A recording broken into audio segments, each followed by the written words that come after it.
Hello, I'm Matt Pond, and you're watching 101.9 KINK in the Skype Live studio. Yes. Thank you. Love that sound. Matt Pond, PA, with us, guys. Hello. Welcome back to Portland. Thanks for having us. Where's the voice coming from? Right here, brother. Oh, Hold on. yeah. Right there now. Let me stand up. I'm was like, I'm about this is- 4'2" right here. How's it going? It's going well, man. So welcome back. I get that out of the way. The greetings and salutations anyway. Talk about dedication, man. I heard you guys were here at like 12:30 getting ready for this. We're just prompt. Okay. I really believe in promptness That's above anything else. huge plus for you, man. Musicians, if they're here 2 hours early, it's just to check out the medicines that are here in Oregon. I'm bad at a lot of other things, but I'm prompt. You are prompt. Yeah. Well, cool. Great show tonight. And I want to talk also about, every time that I see anything in an interview with you, is always want to talk about your songwriting skills, your storytelling, and everything else. I just want to ask one thing about your songwriting. What has changed from the first time that you started? Because we all have that angst when we're a little bit younger. What do you feel now as an older individual and a songwriter that's got a little bit more experience under the belt? How has that changed that songwriting for you? I mean, in some ways, early on, you edit less, and maybe in some ways that's better. I mean, now it's just kind of self-conscious spirals, but they're good. But now it's easier to write just songs in my head. I mean, I come up with them, sing them into my phone, and then you have an album. It's as simple as that. Well, good. That happens too. I mean, and you just keep coming up with albums every 1 or 2 years. Yeah. So the new one, State of Gold. Yes. How is the State of Gold? I mean, it's a shaky place. It's you sing about not having doubt when you have incredible doubt, but it's trying to convince yourself to get out of those self-conscious spirals, I guess, is what it is. It was a different kind of project for you too, because you were able to use fans to pledge for it too. Was this the first time you'd done something like that? That's the first time we've done something. It was awesome. It was a shaky start. I didn't understand these processes in communicating this way. I'm not the biggest expert of the internet, but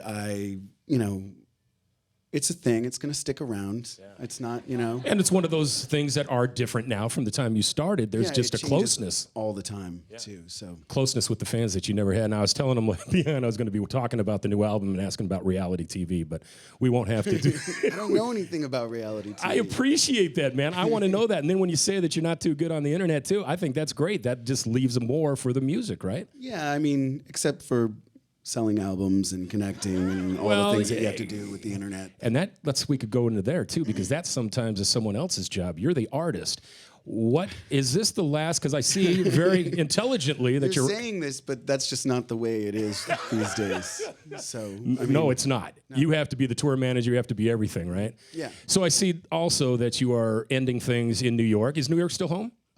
Upstate New York, Kingston, New York. And about Philadelphia, is relatives still there? I just started playing music there, so it was kind of like inspirational in that sense. But gotcha. I'm from New Hampshire. I don't know anything about anything. Well, you're wrapping things up before Thanksgiving. Is there a tradition that you like to do? Something to do with the family? I like to eat a lot. Okay, and, me too. Yeah, and I'll see my family, which will be great. So. We got that together. Yeah. Good. All right. Well, the other thing too, I heard bad rumors, man. Who lost foot pedals in Bellingham? We didn't have to go round trip to go get a bed. Just Chris, nothing. A little forgetful, but we'll survive. He's using my pedals, but they're actually his. It's a long story. We're prompt, but we're forgetful. Well, you brought in fact, would you please introduce us to the rest of the band too? Chris Hansen, the forgetful guitar player. Mike Campbell on the bass. Michael Wilcock on the drums, and of course Sean Alpay on the cello and fancy keys. And Matt Pond too. Now, does this mean at the end of this, when you wrap things up in Kingston, are we seeing the final throes of Matt Pond, PA? Oh, that's weird. Yeah, I mean, I guess. The end of Spinal Tap, right? Yeah, no, I just think I want to step back. I don't want to think about tour cycles or wrapped up in all that baloney. It's a little bit... It's cool, but it's also kind of takes over your life, and I want to have a normal life for a little while or something. Well, I'll tell you what, even with your songwriting, which only comes within whatever album you're putting out, I also notice on your website, man, your travel log, it's almost another therapeutic, creative writing aspect for you right there, too. Thank you. That's I enjoy writing for writing, and I'll still write music, but I think it's like, it just feels like I'm competing with myself, and I don't want to fight myself anymore. I just want to, write. Well, If that's okay. All the peace to you, brother. I appreciate it. They're at Dante's tonight. We get some more from you guys? Yes. All right, Thank you once very again, much. Matt Pond, PA.